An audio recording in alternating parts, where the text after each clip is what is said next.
Hola, ¿qué tal? Me da mucho gusto saludarlos y sobre todo agradecerles que estén con nosotros en este espacio del sótano hoy para hablar con el autor de la obra y seguiremos con nosotros, Fernando.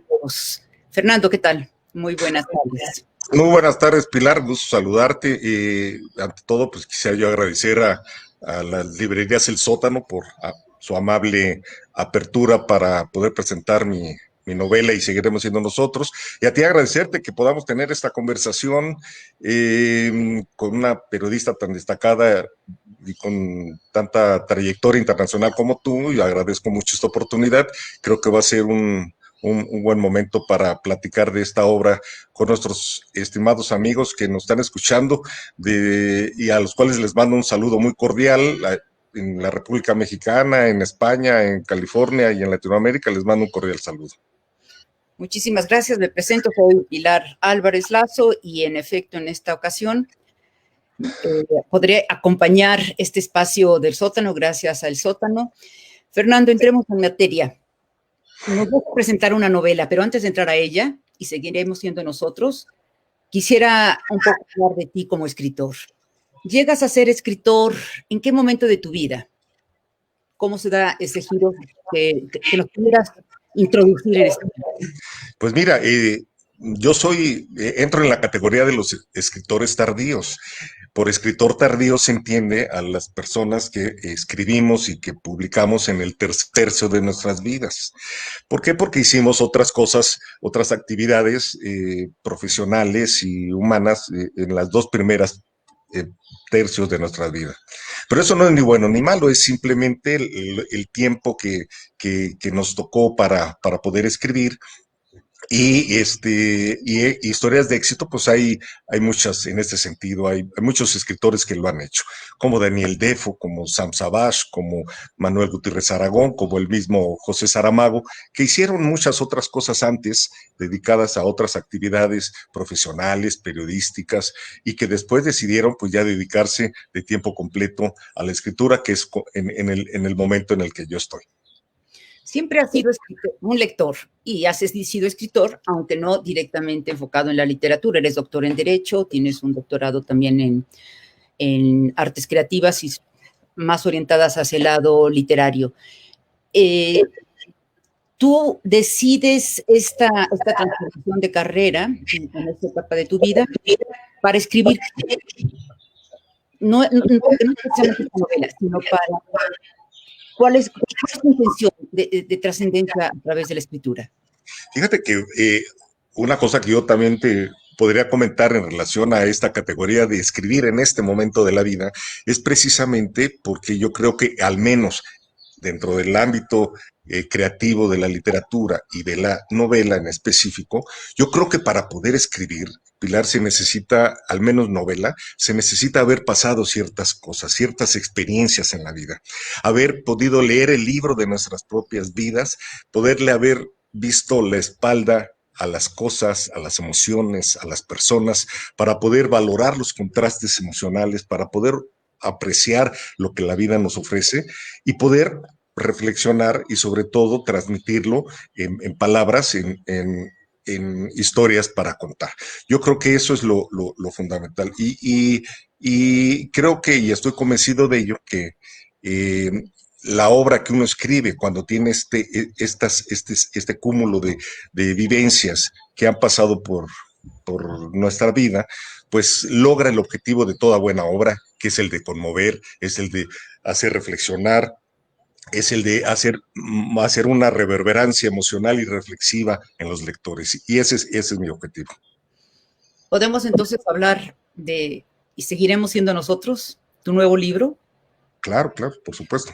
Nos quedan aproximadamente 35 minutos y quisiéramos tener también en este espacio un tiempo para los lectores y lectoras que nos están acompañando y que quieran hacer algunas preguntas o comentarios. Entonces, seguiremos siendo nosotros. Tú tienes una construcción y un género que adoptaste que es el de la distopía. ¿Quisieras contarnos por qué ¿Por qué eliges en el segundo, tercio de tu vida justamente tomar el género de la distopía?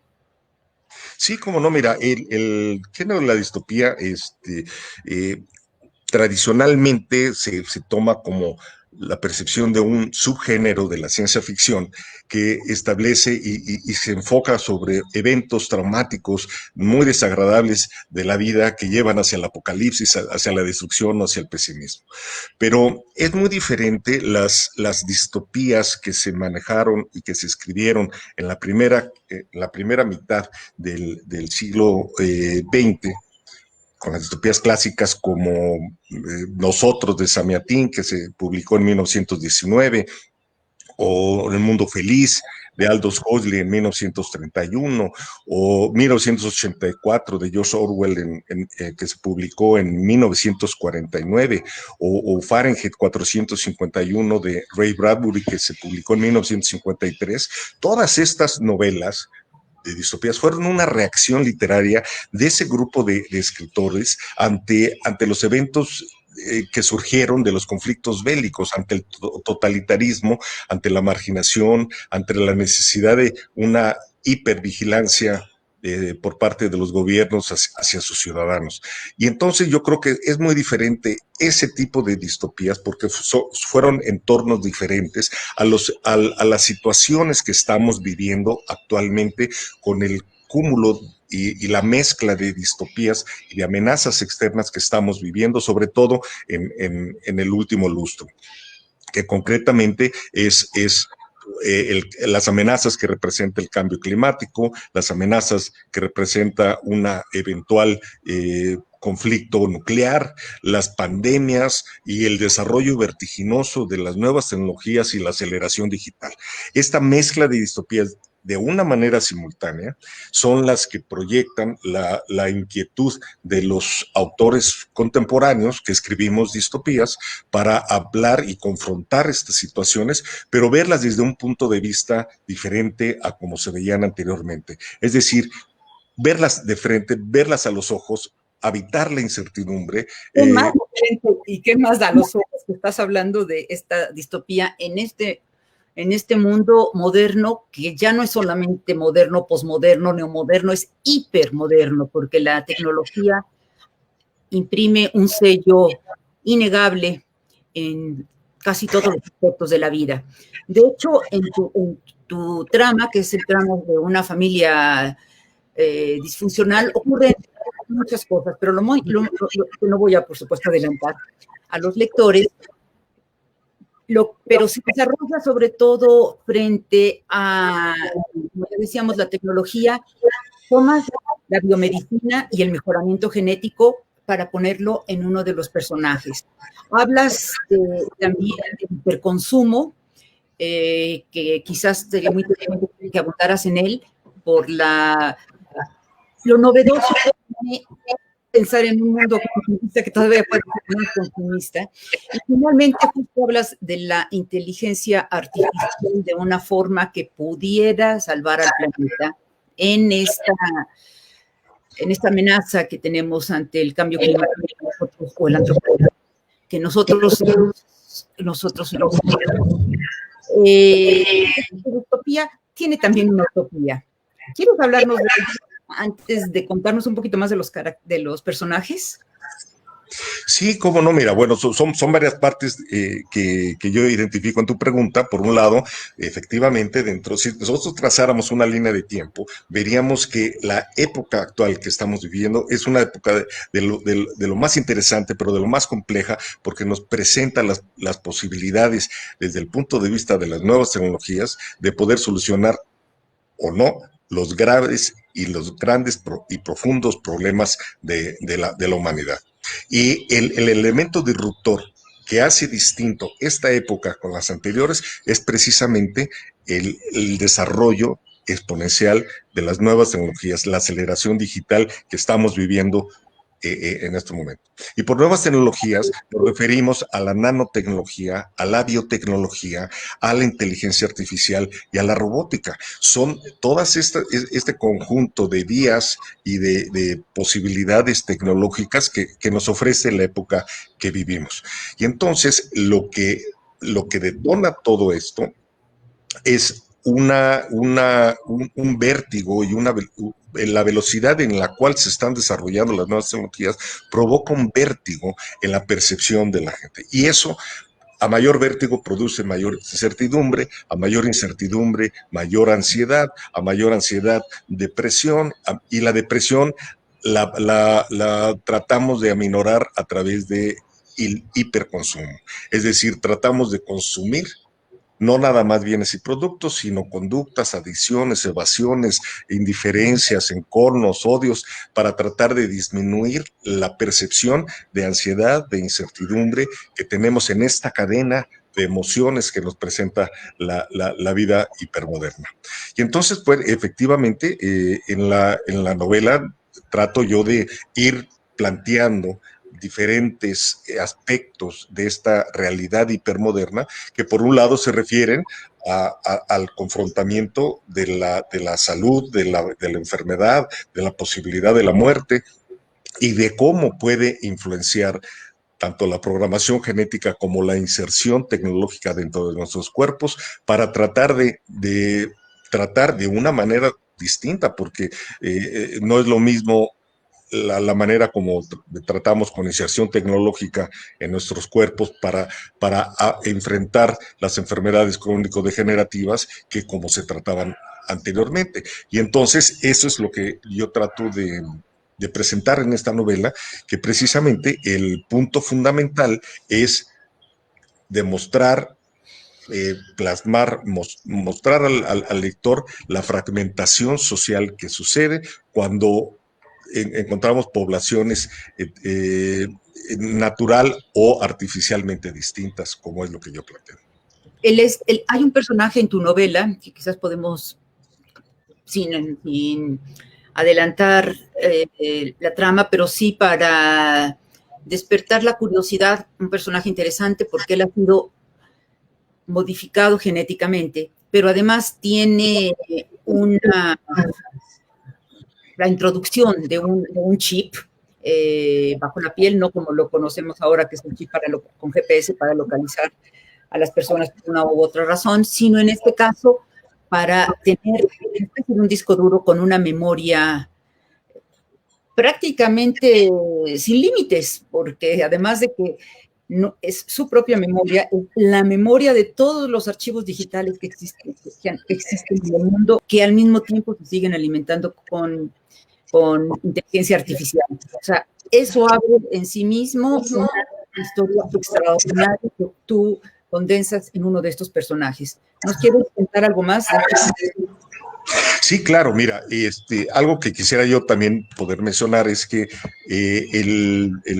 lo que tú mencionas es algo, un aspecto que también trato en la novela anterior a esta, porque estoy hablando de una serie de elementos concatenados en las diferentes novelas que estoy escribiendo y que voy a seguir publicando en este año y en los subsecuentes, acerca de cómo modifica la nueva tecnología, cómo mejora el desempeño y cómo es la interrelación entre las personas que sean mejoradas con esa inserción de nuevas tecnologías y a personas que se mantienen naturales conforme la selección natural y su desempeño con los genes y las potencialidades que nacieron.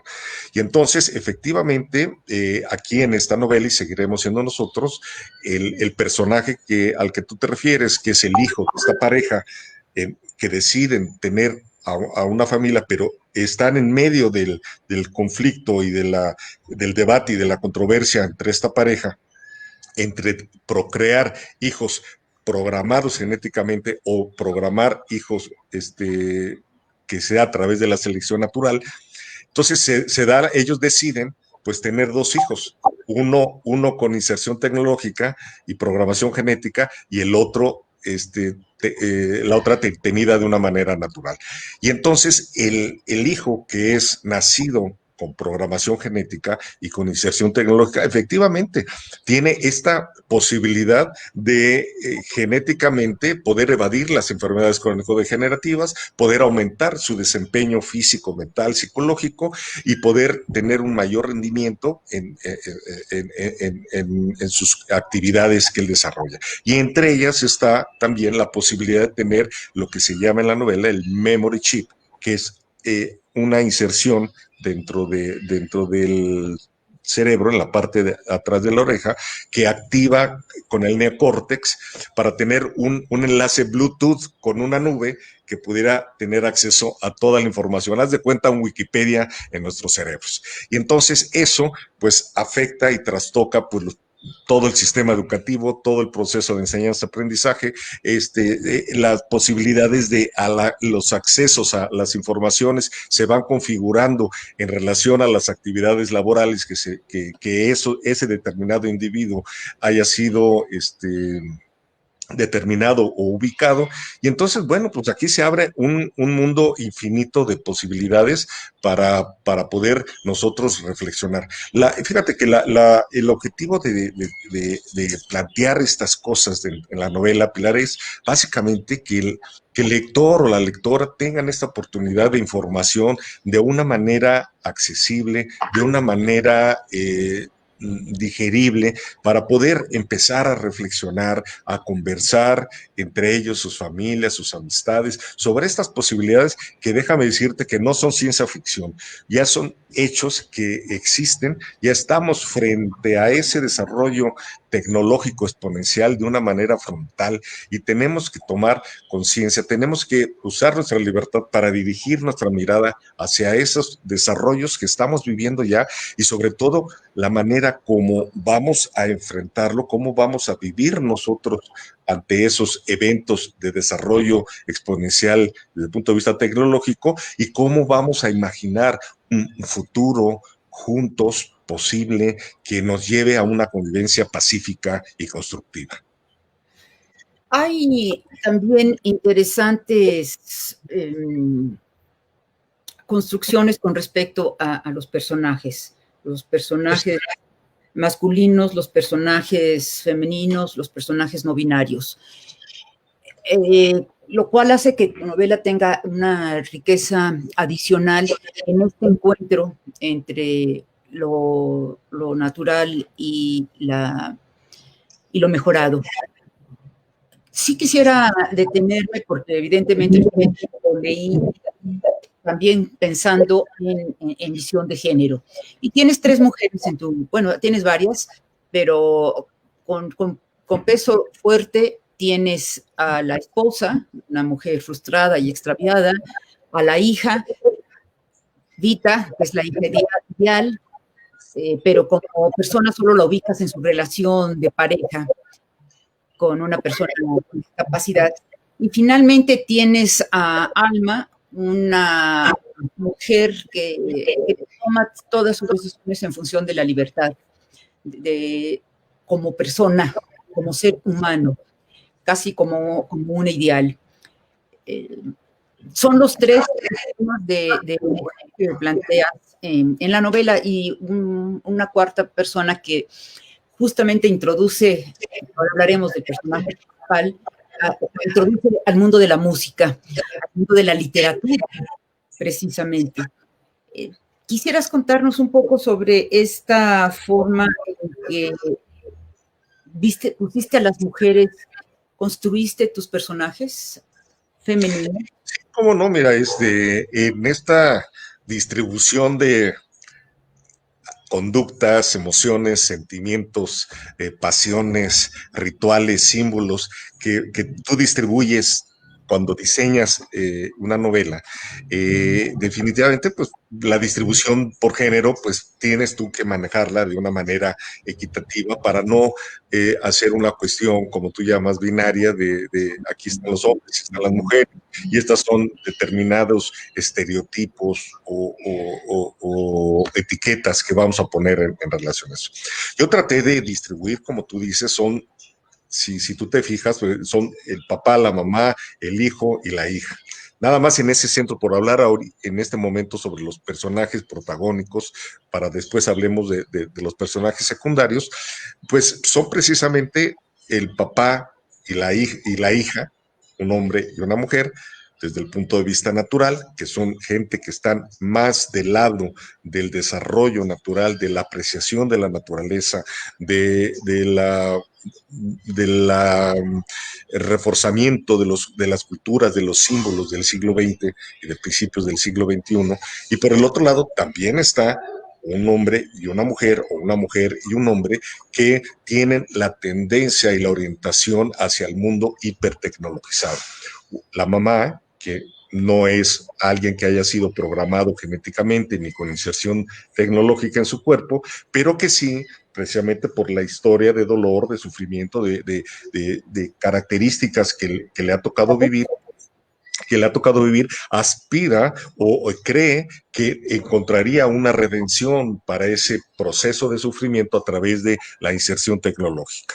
Y por otra parte, pues está el hombre, varón, que es el programado genéticamente. Entonces, si tú ves, pues hay cierto equilibrio desde lo que tú propones desde el punto de vista de género, para tratar de equilibrar esto. Pero fíjate, yo quisiera andar en una cosa todavía un poco más interesante en relación a que la herramienta narratológica que yo utilicé al escribir la novela y seguiremos siendo nosotros, una herramienta fundamental fue la metáfora.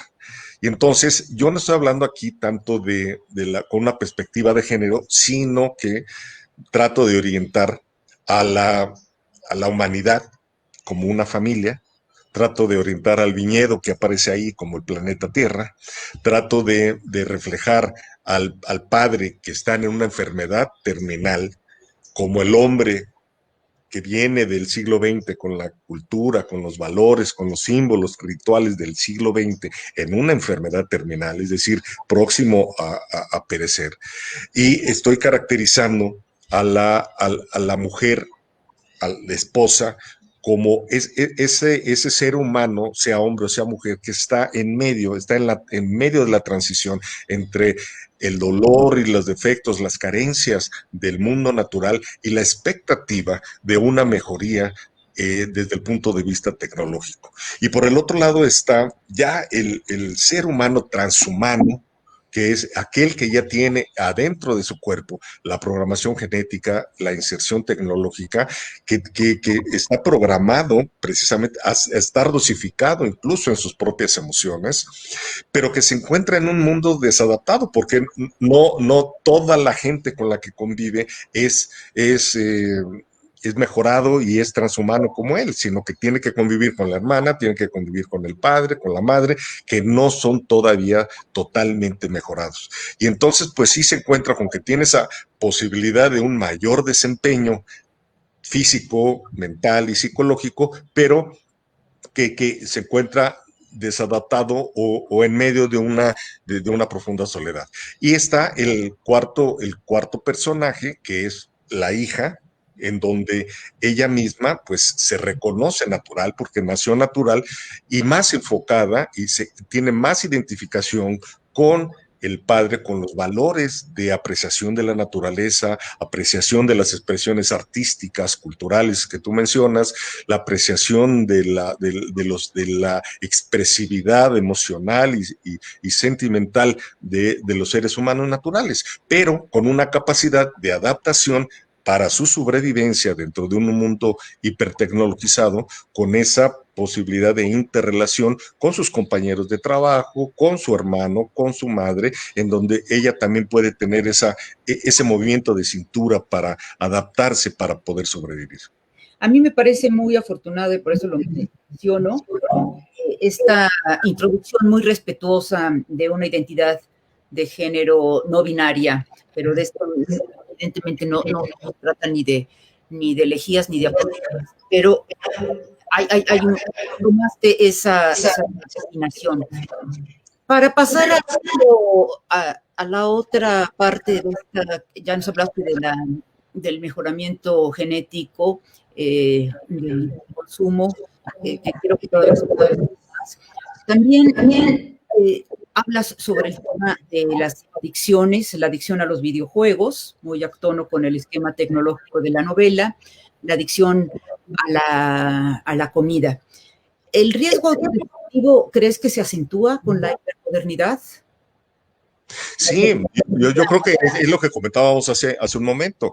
Precisamente el desarrollo tecnológico, la aceleración digital, sumado a las endemias, que es la suma de varias pandemias, como es la pandemia del virus, la pandemia de la ansiedad, la pandemia de la depresión, la pandemia de la influenza, la pandemia del HIV, más las catástrofes que están sucediendo desde el punto de vista del cambio climático, más la amenaza de un conflicto nuclear, que lo acabamos de ver hace un par de semanas, donde adentro de mismo Estados Unidos tenían el temor de que hubiera un mal uso de los códigos nucleares y que se pudiera desatar un conflicto nuclear masivo.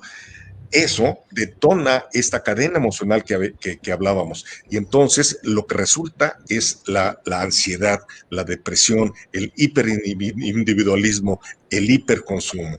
Y de una de las maneras también de hacerlo, pues es, te mencionaba yo que el hiperconsumo no es nada más la adquisición de cosas materiales, sino la posibilidad de consumir adicciones, de consumir evasiones, de consumir distracciones, de consumir algo que nos saque de esta realidad tan poco agradable y que nos produce tan poca apetencia de futuro, ¿no? Entonces, efectivamente, pues así lo hace. Y esto, pues no es algo nuevo. Aldous Huxley, mencionábamos en su novela que publicó en 1931, Mundo Feliz, pues mencionaba esta píldora que le llamaba el soma, ¿no? Que activaba las hormonas, la serotonina, la oxitocina, las endorfinas, que te hacen vivir y tener una percepción de placer. Entonces, en este sentido, yo creo que sí está muy ligado la cadena emocional que vivimos por esta serie de amenazas externas con la posibilidad de que sea utilizada la biotecnología desde un punto de vista de proveeduría de algo que no nos haga reflexionar de manera profunda en nuestras circunstancias y en los medios, en las alternativas de modificarlo, sino que nos haga simplemente evadirnos en una situación de placer efímera y temporal, con el gran pesar de tener la gran infelicidad de tener la libertad afectada, ¿no? El gran Borges decía, palabras menos, que él estaba orgulloso más de sus lecturas que de lo que había escrito.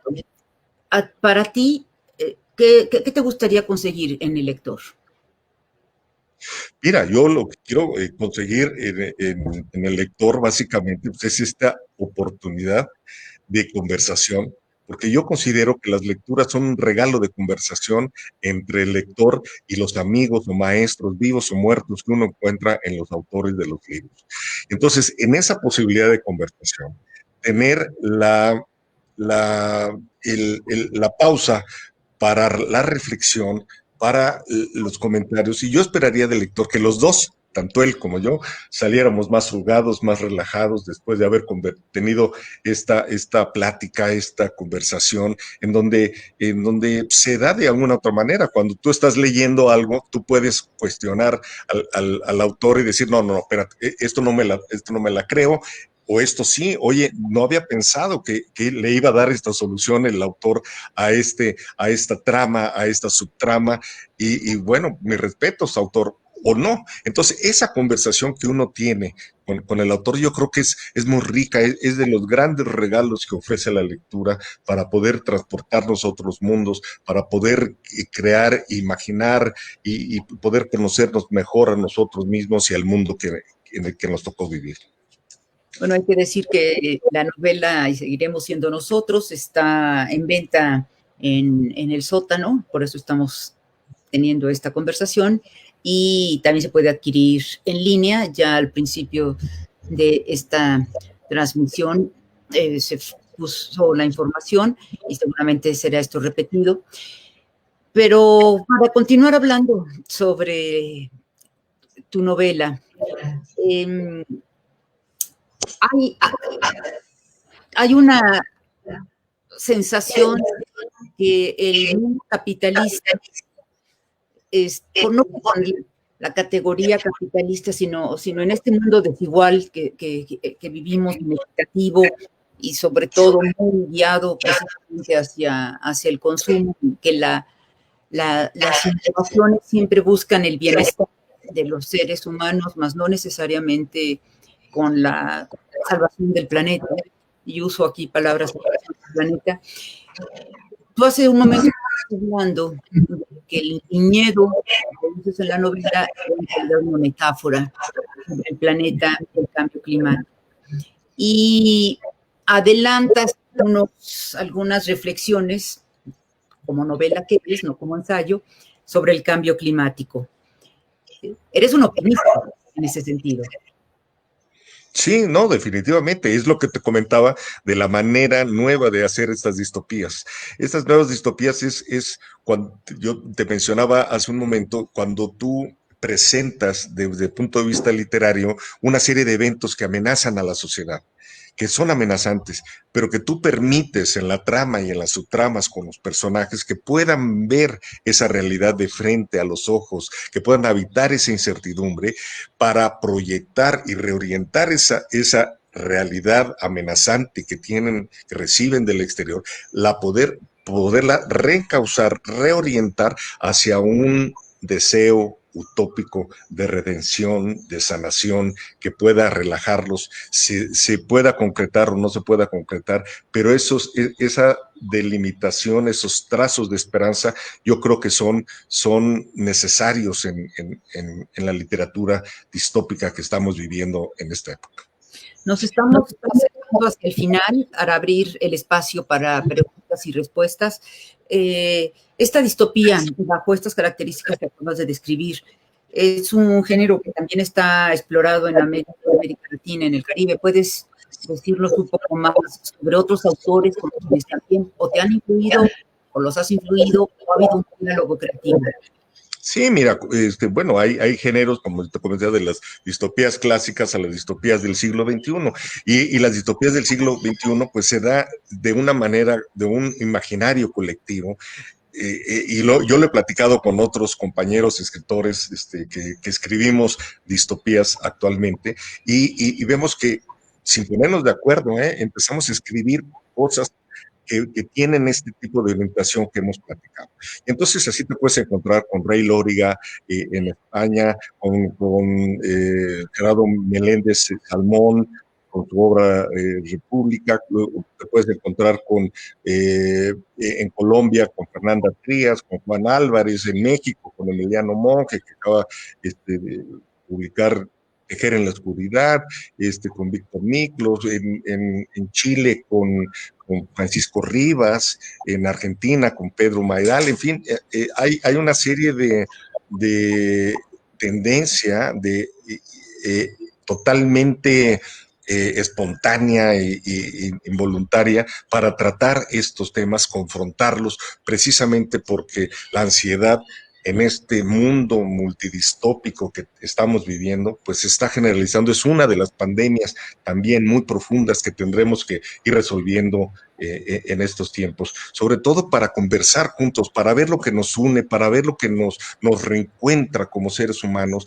para poder reencontrarnos individualmente con los temas fundamentales que son esos los que nos unen, como es nuestra fragilidad como especie, como es nuestra incertidumbre del futuro, como es dónde estamos en términos de la vida, de la muerte, de la salud, de la enfermedad, de la alegría, de la tristeza, del contundente y fortísimo impulso que tiene el sentido del humor para tratar la adversidad y la desgracia. En ese sentido, yo creo que tenemos la posibilidad de proyectarnos también ante ese reencuentro de la necesidad de lo colectivo. Es decir, cuando ya hay una amenaza, cuando la amenaza, las dimensiones, calibramos la magnitud de la amenaza externa y vemos que no podemos confrontarlas de una manera solitaria y unilateral y que nos afecta a todos, sin importar edad, sexo, ubicación económica, religiosa, etcétera, de ningún tipo, y que necesitamos del otro. Por eso necesitamos reencontrarnos con esta posibilidad de lo colectivo, en donde es eso, es la sumatoria de los reencuentros individuales. Y para hacer reencuentros, tenemos preguntas del público que me gustaría darle ya el piso a algunas de estas preguntas. Muy bien. De acuerdo a la novela, la posibilidad de elegir mejorarnos genéticamente en estos tiempos de pandemia, con esta, si hubiéramos hecho, la suerte de la humanidad sería otra. ¿Es así? Pues puede ser. Imagínate que pudiéramos tener la posibilidad de reforzar genéticamente nuestro sistema inmunológico, poder reforzar los anticuerpos que pueden contrarrestar y matar al virus del COVID 20, 21, 22 o 25 o 30, los que vayan mutándose en el camino.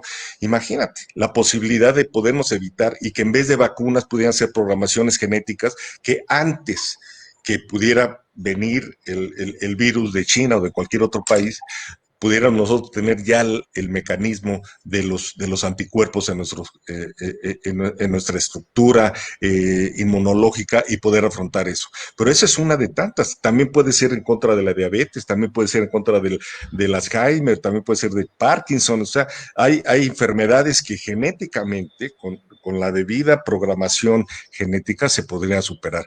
Y contestando a la pregunta de nuestro lector, pues yo creo que sí podría ser, hubiera sido otra de las características de esta pandemia, ¿no?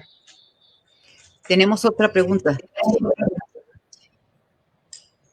de Cortés Hernández. ¿Qué opinas del libro de animales?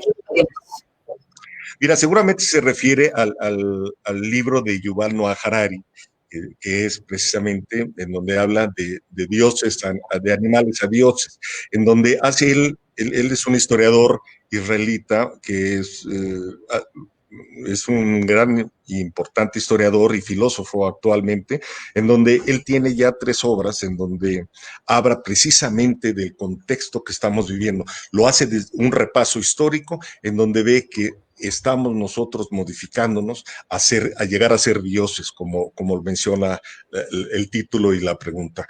¿Por qué somos dioses? Porque podemos, a través de las nuevas tecnologías, empezar a programar genéticamente y con inserciones tecnológicas a los nuevos seres humanos. Y entonces ahí el ser humano pasa, además de ser un ser transhumano, porque ya tiene esta tecnología dentro de su cuerpo, pasa a ser una especie de Dios, porque puede él también atribuirse esas posibilidades de creación, lo que antes daba la selección natural, ¿no? Fernando, nos quedan 2 minutos para concluir, por lo tanto, recordar que el libro está disponible en línea y físicamente en las librerías El Sótano. ¿Quisieras tener un último comentario, una última reflexión? Sí, cómo no, pues mira, yo veo a varios amigos, Gabos Gabs, muy interesante el tema mencionado, a María Dolores Loizaga, que nos está hablando desde California, Fanny Cervantes también nos saluda, hay otros amigos que se están comunicando desde Madrid, España, otros desde de Bogotá, precisamente. Yo les agradezco a todos que hayan tenido, yo les aviso desde ahorita que voy a estar presentando esta novela en la Feria de Madrid, en la Feria de Barcelona, en la Feria de Bogotá, en la Feria de Lima, en la Feria de Buenos Aires. Ya la presenté en la Feria, en la FIL de Guadalajara el 5 de diciembre y también el 28 de noviembre en la Feria, en la FIL de Guatemala. Y bueno, he tenido esa oportunidad de tener un interesantísimo intercambio con todos esos amigos lectores que me hacen el favor de leer esta novela y que podemos entablar lo que yo antes decía, el placer de la lectura, que es el regalo de una conversación entre el autor y el lector. Yo les agradezco mucho a todos ustedes y agradezco mucho a ti, Pilar, que tu tu tiempo para, yo sé que estás muy ocupada y que me hayas brindado esta oportunidad de conversar sobre estos temas que yo pienso que son muy importantes, sobre todo en la coyuntura histórica que tenemos, y agradecerle sobre todo a Librerías El Sótano que nos hayan permitido su plataforma para poder comunicar estas ideas, estas inquietudes, estas posibilidades de conversación, de plática, de reflexión conjunta que nos permitan lo que hemos comentado, pensar juntos en un futuro posible, viable, que nos permita una convivencia pacífica y constructiva. Muchas gracias, Fernando. Muchas gracias, Librerías El Sótano. Muchas gracias sobre todo a ustedes, lectoras y lectores que nos acompañaron. Hasta otra ocasión. Gracias. Gracias.